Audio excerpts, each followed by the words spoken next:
Voilà, bonjour, je m'appelle Joël.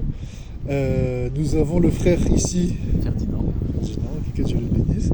Et je lui ai parlé un tout petit peu rapidement hors caméra. Je lui ai expliqué que je suis une chaîne chrétienne qui évangélise.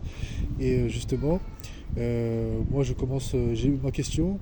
Comment j'ai introduit le sujet, c'est que je demande le but de la vie.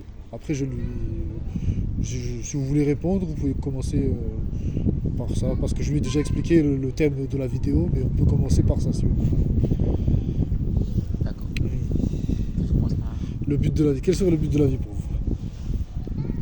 Alors, Question vaste. oui. En fait, pour moi, le but de la vie, c'est connaître Dieu et le faire aimer. La vie n'a de sens que dans la mesure où on a rencontré le Seigneur et qu'on vit de sa vie. Sinon, en dehors de lui, on a beau faire des choses, on a beau dire des choses, mais ça reste des choses sans consistance. Amen. Donc, moi, le but de la vie, c'est vraiment de connaître Dieu, de l'aimer. Il faut le connaître. Amen. Et ça va m'amener au deuxième point. Vu que moi je lui ai dit que je suis d'abord issu, j'ai rencontré le Seigneur surtout plus dans les branches évangéliques. Et j'entends beaucoup de témoignages quand je vais, quand de temps en temps je suis de passage sur Lyon parce que je ne suis pas je suis de Marseille. Et j'entends dans les témoignages, on voit beaucoup d'anciens catholiques justement. C'est des catholiques, hein, de base. Et justement, vous parliez de rencontrer le Seigneur, ils ont fait les choses de l'enfance catholique, ils n'ont pas rencontré le Seigneur Jésus.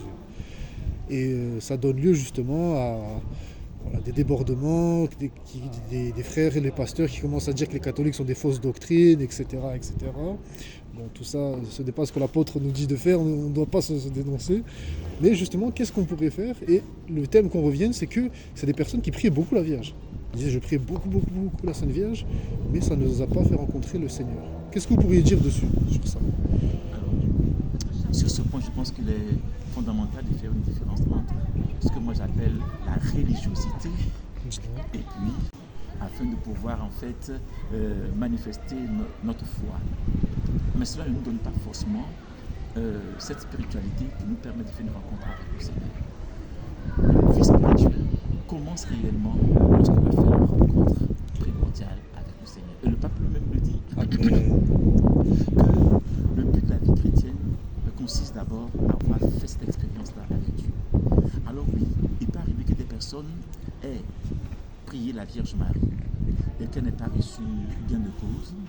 Il peut arriver que des personnes soient déçues par leur dévotion et autres, mais vous voyez que dans la Bible, Oui, à la croix, Jésus nous renvoie toujours à sa mère. Et il dit à la croix, à Jean, voici ta ta mère. mère. Et il dit à Marie, voici ton fils. Et la suite dit, depuis ce jour, le disciple l'a pris chez lui. Donc, le véritable disciple de Jésus prend Marie chez lui.